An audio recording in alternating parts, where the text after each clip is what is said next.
இந்த வருஷம் early snowfall அக்டோபரில் ஸ்டார்ட் ஆனனால கண்டிப்பாக காஷ்மீருக்கு நீங்கள் போக பிளான் பண்ணியிருப்பீங்க.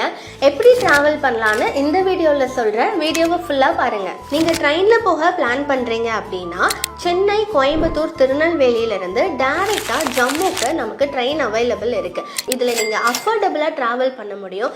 ஆனால் ஜேர்னி டைம் ரொம்பவே அதிகம். நீங்கள் ஜம்மு வந்ததுக்கப்புறம் அங்கேருந்து ஸ்ரீநகருக்கு நீங்கள் அகைன் ட்ரெயினில் வரலாம், இல்லைனா ஷேர்டு கேபில் வரலாம், இல்லைனா நீங்கள் பஸ்ஸில் கூட வரலாம். இதில் ஈஸியான வே நீங்கள் ஷேர்டு கேபில் வர்றது தான்.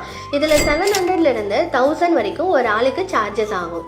உங்ககிட்ட டைம் கம்மியாக இருக்குது, சீக்கிரம் ட்ராவல் பண்ணணும் அப்படின்னா பெஸ்ட் ஆப்ஷன் நீங்கள் ஃப்ளைட்டில் ட்ராவல் பண்ணுறது. சென்னையிலேருந்து ஸ்ரீநகருக்கு நீங்கள் ஃப்ளைட்டில் வரலாம். டைரக்ட் ஃப்ளைட் இல்லாத ரீசன்னால் நீங்கள் டெல்லி இல்லை மும்பையில் நீங்கள் லே ஓவர் ஃப்ளைட் எடுக்கணும். நீங்கள் இருக்கிறதுலே கம்மியான லே ஓவர் டைமாக இருக்கிற ஃப்ளைட்டாக எடுங்க. இந்த ஃப்ளைட்ஸ் எல்லாம் நீங்கள் அஃபோர்டபுளாக புக் பண்ணணும் அப்படின்னா 2 to 3 months ப்ரியராகவே உங்கள் ட்ரிப்பை ப்ரீ பிளான் பண்ணிக்கோங்க. இந்த டென்ஷன்லாம் எதுவுமே இல்லாமல் நீங்கள் காஷ்மீர் ட்ராவல் பண்ண நாங்கள் உங்களை கைட் பண்ணுறோம்.